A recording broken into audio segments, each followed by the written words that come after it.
देश न्यूज की खास पेशकश में आपका बहुत स्वागत है। मैं हूं आपके साथ ऋषभ राय। 2 बजे की 5 बड़ी खबर में आज सबसे पहले बात करेंगे चुनाव आयुक्तों की नियुक्ति से जुड़ी खबर की। दूसरी खबर वन नेशन वन इलेक्शन से जुड़ी होगी, जिसकी रिपोर्ट साझा करने पर रहेगी। तो तीसरी खबर सीएम योगी आदित्यनाथ के अंबेडकर नगर दौरे से जुड़ी है। चौथी खबर बिहार में एनडीए के सीट शेयरिंग से जुड़ी हुई है। वहीं पांचवी और आखिरी खबर उत्तराखंड में यूसीसी लागू होने की है, जहां पर राष्ट्रपति ने बिल को मंजूरी दे दी है। तो ये 5 तस्वीरें आपको बता रहे हैं, जहां पहली खबर अगला चुनाव आयुक्त तो कौन होगा, इस पर सभी की निगाहें बनी हुई हैं, क्योंकि जो हाई लेवल बैठक होनी थी वो हो चुकी है। अब औपचारिक रूप से इसका ऐलान होना है। वहीं दूसरी खबर वन नेशन वन इलेक्शन को लेकर जो कमेटी बनाई गई थी, उस कमेटी ने अपनी रिपोर्ट सौंपी है और इसको लेकर आगे मंथन विचार किया जाएगा। तीसरी खबर आपको बता रहे हैं सीएम योगी की, जहां अंबेडकर नगर में सीएम योगी पहुंचे हैं और मायावती के गढ़ में अब सेंध लगाने की तैयारी है। और चौथी खबर आपको बता रहे हैं बिहार का सियासी घमासान, जहां एनडीए को लेकर जो सीट शेयरिंग को लेकर लगातार मंथन हुआ है और ऐसे में कयास लगाए जा रहे हैं कि जो फॉर्मूला है वो तैयार हो गया है, जल्द इसकी घोषणा की जा सकती है। और पांचवी और आखिरी खबर आपको बता रहे हैं उत्तराखंड की, जहां यूसीसी लागू हो गया है, राष्ट्रपति ने इसे मंजूरी दे दी है। तो चुनाव आयुक्तों की नियुक्ति को अंतिम रूप देने के लिए प्रधानमंत्री मोदी की अध्यक्षता में चयन समिति की बैठक हुई है और बाद में चयन समिति की सिफारिश के आधार पर राष्ट्रपति द्रौपदी मुर्मू चुनाव आयोग में 2 सदस्यों की नियुक्ति करेंगी। सूत्रों ने बताया है कि इससे पहले बुधवार की शाम कानून मंत्री के साथ ही बैठक हुई थी और इस दौरान पीएम मोदी की अध्यक्षता में बैठक हुई है, जहां पूरा मामला आपको बता रहे हैं। अधीर रंजन चौधरी ने भी इस बैठक के बाद प्रतिक्रिया दी है और साथ ही ज्ञानेश कुमार, बलवीर संधू, ये नए नाम बताए गए हैं जिनको लेकर अधीर रंजन चौधरी ने ये बातें कही हैं। क्या कुछ अधीर रंजन चौधरी ने कहा है, पहले आपको सुनाते हैं। 6 नाम सिलेक्शन कमेटी पेश किया था। मान लीजिए कि उत्पल कुमार सिंह, प्रदीप कुमार त्रिपाठी, ज्ञानेश कुमार, इंद्रभर पांडे, सुखबीर सिंह संधू, सुधीर कुमार गंगाधर रहा थे। इसमें गणेश कुमार और सुखबीर सिंह संधू चाहिए। मामला आपको बता रहे हैं, जहां चुनाव आयुक्तों की नियुक्ति को लेकर अधीर रंजन चौधरी ने बयान भी दिया है। बता दें कि बैठक हुई है, चुनाव आयोग के 2 नए चुनाव आयुक्तों के नाम फाइनल हो गए हैं। प्रधानमंत्री की अध्यक्षता वाले पैनल की बैठक हुई है। इसके बाद नेता विपक्ष अधीर रंजन चौधरी ने मीडिया से बात की। उन्होंने कहा कि पूर्व आईएएस अफसर ज्ञानेश कुमार और सुखबीर संधू के नाम पर मोहर लगी है। सुखबीर उत्तराखंड के चीफ सेक्रेटरी और एनएचएआई के चेयरमैन रह चुके हैं। बता दें कि अधीर रंजन चौधरी ने कहा कि मीटिंग से पहले उन्हें सुखबीर सिंह संधू, ज्ञानेश कुमार और उत्पल कुमार सिंह, प्रदीप कुमार समेत इंदिवर पांडे और गंगाधर राहत के नाम सौंपे गए थे। साथ ही अधीर रंजन चौधरी ने इस प्रक्रिया का भी विरोध किया है। उन्होंने कहा कि नाराजगी जाहिर की, कहा कि मीटिंग शुरू होने के 10 मिनट पहले 6 नाम मेरे पास आए। मैंने कहा कि इनकी ईमानदारी, तजुर्बा जांचना मेरे लिए संभव नहीं है। मैं इस प्रक्रिया का विरोध करता हूं, ये होना ही था, ये औपचारिकता है। इस कमेटी के चीफ जस्टिस ऑफ इंडिया को रखना चाहिए। अगर सीजीआई होते तो बात अलग थी। यानी कहीं ना कहीं वो इस प्रक्रिया से असहमत होते नजर आए हैं और साथ ही इस पर नाराजगी जाहिर की है। अधीर रंजन चौधरी का यह बयान भी सामने आया है, लेकिन अब कयास लगाए जा रहे हैं कि जल्दी ही 2 चुनाव आयुक्तों को यहां पर नियुक्त किया जा सकता है। दरअसल आपको बता दें कि इससे पहले से ही लगातार चर्चा थी और अब साथ ही इस पर बैठक हो चुकी है और जल्द ही अब घोषणा भी की जा सकती है जिन 2 नामों पर सहमति बनी है। और इसी खबर पर और जानकारी के लिए दिल्ली एनसीआर से हमारी सहयोगी तनु बालियान हमारे साथ फोन लाइन पर जुड़ गई हैं। तनु, 2 चुनाव आयुक्तों की नियुक्ति को लेकर जो बैठक की चर्चाएं थी, हाई लेवल मीटिंग खत्म हो गई है और अधीर रंजन चौधरी ने भी बयान दिया है। 2 नामों पर सहमति बनी है, ऐसा उन्होंने कहा है और साथ ही उन्होंने इस पूरी प्रक्रिया पर असहमति भी जताई है। नाराज वो नजर आए हैं। फिलहाल क्या कुछ अपडेट है? जी बिल्कुल ऋषभ, मैं आपको बता दूं दिल्ली में जो चुनाव आयुक्त की जो बैठक हो रही थी वो खत्म हो गई। प्रधानमंत्री की अध्यक्षता में ये बैठक हुई। जो कानून मंत्री है वो भी मौजूद थे। साथ ही मैं आपको बता दूं कि 2 नामों पर सहमति यहाँ पर बन गई है। बस एक औपचारिक जो ऐलान है वो अभी कुछ देर में हो जाएगा। वहीं अधीर रंजन चौधरी की अगर मैं बात करूं तो सुखबीर संधू और ज्ञानेश के नाम पर सहमति बन गई है। उन्होंने इसी से पहले ही ऐलान कर दिया। साथ ही यहाँ पर नाराजगी भी उनकी देखी जा रही है अधीर रंजन चौधरी की। उन्होंने कहा कि 10 मिनट पहले मुझे बुलाया और जो नाम है वो मेरे आगे रखे, ऐसे में मैं इतनी जल्दी कैसे तय कर पाता। साथ ही उन्होंने ये जो प्रक्रिया है इस पर भी सवाल उठाए हैं। उन्होंने ये बात कही है कि ये जो प्रक्रिया है ये सही नहीं है और जो सरकार है उसके पास बहुमत है, तो वो तो अपने हिसाब से ही जो चुनाव आयोग की जो नियुक्ति है वो अपने हिसाब से ही करेगी। तो यहाँ पर जो नाराजगी अधीर रंजन चौधरी की देखी जा रही है। और अभी ऋषभ, सूत्रों की जानकारी ये भी है कि जो ज्ञानेश है उन पर भी जो सहमति है वो बन गई है, महज जो औपचारिकता है वो रह गई है, जो अभी थोड़ी देर में जो पिक्चर है पूरी क्लियर हो जाएगी। ऋषभ, हाँ बिल्कुल, राष्ट्रपति की मंजूरी का जिक्र किया जा रहा है, क्या राष्ट्रपति के पास पूरा प्रस्ताव पहुंचेगा, वहीं से मंजूरी का इंतजार है?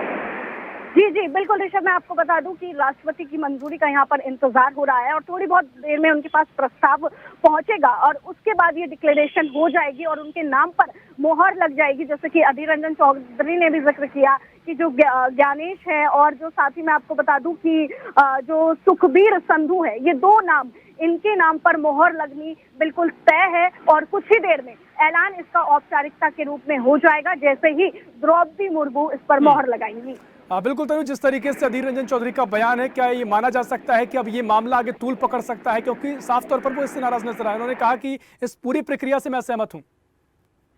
जी बिल्कुल, ये जो मामला है आगे जाके ऋषभ बिल्कुल तूल पकड़ सकता है, क्योंकि जिस तरीके से अधीर रंजन चौधरी ने प्रक्रिया पर भी सवाल उठाए हैं, साथ ही उन्होंने ये भी कहा कि भाई मुझे तो 10 मिनट पहले बताया गया, तो ऐसे में इतने सारे नाम से तो मैं कैसे इसको फाइनल कर सकता हूं। तो ये जो मामला है सुप्रीम कोर्ट तक भी आगे जो है वो जा सकता है, क्योंकि अब ये कयास लगाए जा रहे हैं। सूत्रों के अनुसार भी जानकारी यही मिल रही है कि अब जैसे ही इस पर मोहर लगेगी वैसे ही ये मामला जो है वो तूल पकड़ता हुआ दिख जाएगा और तस्वीरें भी हम सबके सामने होगी। ऋषभ, निश्चित तौर पर देखना महत्वपूर्ण होगा कौन से वो दो नाम सामने आते हैं जो कि जिक्र अधीर रंजन चौधरी ने किया है, या फिर क्या कुछ तस्वीर आगे नजर आएगी। फिलहाल बहुत शुक्रिया तनु आपका तमाम जानकारी साझा करने के लिए। और रुक करेंगे अगली खबर की ओर, जो कि वन नेशन वन इलेक्शन से जुड़ी हुई है, यानी एक देश एक चुनाव के लिए पूर्व राष्ट्रपति रामनाथ कोविंद की अध्यक्षता में बनी कमेटी ने अपनी रिपोर्ट राष्ट्रपति द्रौपदी मुर्मू को सौंप दी है। कमेटी के सदस्यों ने राष्ट्रपति भवन जाकर रिपोर्ट सौंपी है और साथ ही वन नेशन वन इलेक्शन पर कमेटी ने 18,626 पन्नों की रिपोर्ट तैयार की है। रिपोर्ट में 2029 में एक साथ चुनाव कराने की सिफारिश की गई है। लगातार इस रिपोर्ट की चर्चा की जा रही थी, लगातार इसको लेकर बैठकों का दौर जारी था। साथ ही अब जो कमेटी की रिपोर्ट आई है उसको सौंप दिया गया है और इसको लेकर अब देखना महत्वपूर्ण होगा क्या कुछ आगे की प्रक्रिया अपनाई जाएगी। बता दें कि एक देश एक चुनाव कोविंद कमेटी ने राष्ट्रपति को रिपोर्ट सौंपी है और उसमें 18,000 पेज की रिपोर्ट ये बताई जा रही है। 2029 में एक साथ चुनाव कराने की सिफारिश इस रिपोर्ट के जरिए की गई है। और इसी खबर पर और जानकारी लेंगे, दिल्ली से हमारे सहयोगी इरफान खान हमारे साथ जुड़ गए हैं। Irfan, one nation one election को लेकर रिपोर्ट सौंप दी गई है, कमेटी लगातार इस पर मंथन कर रही थी, क्या कुछ रिपोर्ट में कहा गया है, क्योंकि अगर 2029 में एक साथ चुनाव होते हैं तो कैसे ये संभव हो पाएगा, क्या कुछ तर्क दिए गए हैं? जी हाँ बिल्कुल, ये 2029 के इलेक्शन के लिए जो सिफारिशाना फाइल सौंपी गई है, 8,626 पेजों की वो फाइल है। जो पूर्व राष्ट्रपति ने जो कमेटी बनाई थी, उस कमेटी में 8 लोग सदस्य थे और उन 8 सदस्यों ने जो फाइल तैयार की है, उस फाइल को जब कल राष्ट्रपति मुर्मू को सौंपा गया है और उसमें ये सिफारिश की गई है आने वाले 2029 के चुनाव को लेकर वन नेशन वन इलेक्शन की उसमें मांग की गई है, जिसपे कई बार बैठक हो चुकी है, कई बार मंथन किए गए हैं, लेकिन उसके अब जो है कल जो राष्ट्रपति को सौंपी गई है उसमें देखना यह है कि अब आगे की जो बैठक होगी उसमें क्या रणनीति उसको रहेगी। हालांकि फाइल में सभी सदस्यों ने ये सिफारिश की है वन नेशन वन इलेक्शन, यानी एक देश एक इलेक्शन ही होना चाहिए।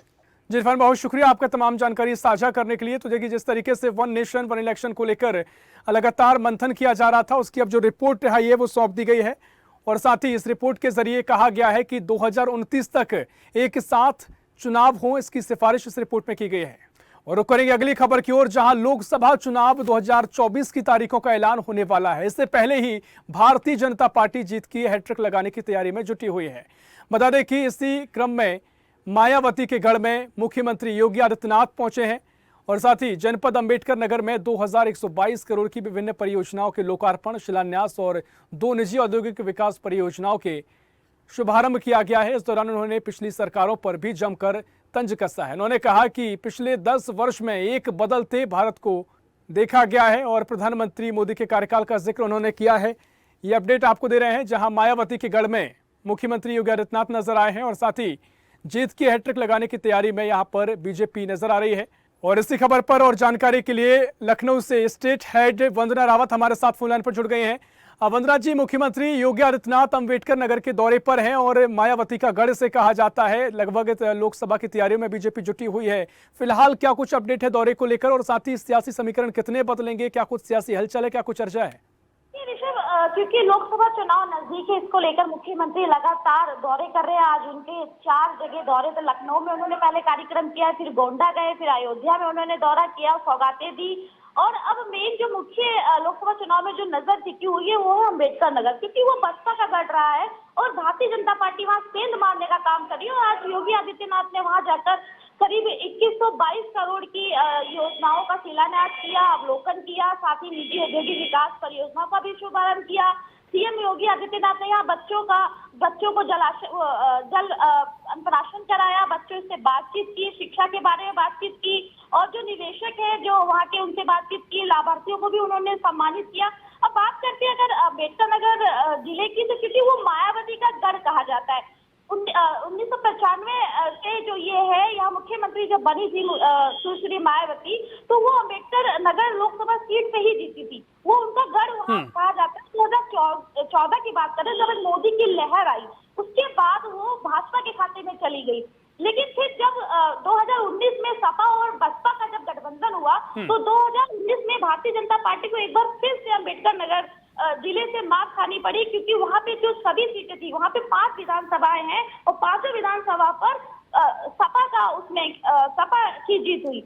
अब ये क्योंकि अम्बेडकर नगर बसपा का गढ़ है, सपा जीती 2019 में, भारतीय जनता पार्टी का सफाया हो गया। इसको देखते हुए अब जो भारतीय जनता पार्टी है वो अम्बेडकर नगर सीट पर सेंधमारी कर रही है, क्योंकि जो बसपा से सांसद थे रितेश पांडे, वो उन्होंने अभी बसपा छोड़कर भारतीय जनता पार्टी का दामन थामा है। और अभी वो लखनऊ भी आए थे, मुख्यमंत्री योगी आदित्यनाथ से उन्होंने मुलाकात भी की थी। हालांकि फिर से अभी लोकसभा चुनाव के लिए जो 51 कैंडिडेट की जो लिस्ट जारी करी है बीजेपी ने, उसमें अम्बेडकर नगर से रितेश पांडे को ही उतारा है। तो अब क्योंकि सपा और बसपा का गढ़ था, सपा ने 2019 में गठबंधन में जीत हासिल की थी, तो अब जो सपा है, सपा के कैंडिडेट की बात करें तो रामलाल वर्मा को वहां से उन्होंने उतारा है।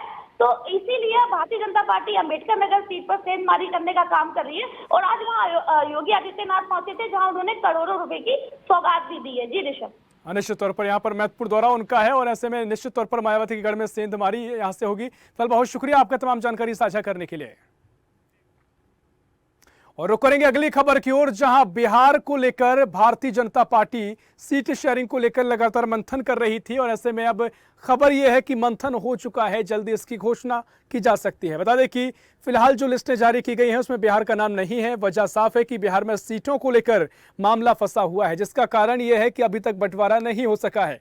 इन सब के बीच एक आंकड़ा सामने आया है, जिससे यह लगभग साफ हो गया है कि एनडीए में सीट बंटवारे का फॉर्मूला क्या है। सूत्रों से मिली जानकारी के मुताबिक इस फॉर्मूले को अंतिम रूप दे दिया गया है और सभी पार्टियां इससे संतुष्ट भी नजर आई हैं। इस फॉर्मूले के मुताबिक बीजेपी राज्य में 17 सीटों पर चुनाव लड़ेगी। जेडीयू को 16 सीटें मिली हैं, जबकि एलजेपी के चिराग पासवान गुट को 5 सीटें मिलने की खबर सामने आई है। तो ऐसे में भारतीय जनता पार्टी ने एनडीए को लेकर सीट शेयरिंग के फॉर्मूले पर चर्चा कर ली है।